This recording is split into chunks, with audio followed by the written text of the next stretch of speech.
आणि आपण काय सर्व त्यांची संगडी. आपण बी काय करतो, त्यांचं ध्यान करतो, आपण त्यांचं चिंतन करतो. हो, जशी त्यांच्या नामचिंतनाची फलश्रुती शास्त्रात सांगितली की संतांचं नामचिंतन केल्याच्या नंतर काय होतं. तुका म्हणी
चिंतन केले. कारण ते संत आहे.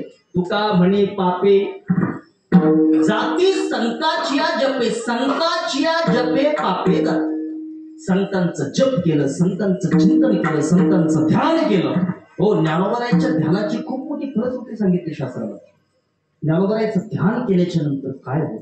हो, जसं कृष्णाचं चिंतन करतात त्याचे सोंगडी, कृष्णाचं चिंतन ध्यान केल्याच्या नंतर त्यांच्या जीवनामध्ये काय परिणाम येतो ते तर परिणाम पाहायचा आपल्याला.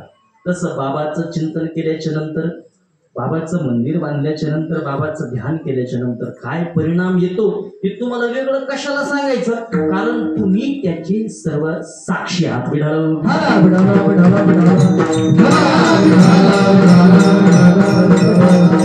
आज तू देवाचं चिंतन केल्याच्या नंतर काय होतं. देव उष्ट खातो. काय खातो. उष्ट खातो. त्याचे काम करतो. हो, त्याचा सगळा कैवारी होतो. हो, तुका म्हणे भार घातल्यावरी होईल कैवारी नारायण. अशा पद्धतीने देव सगळी जबाबदारी घेतो.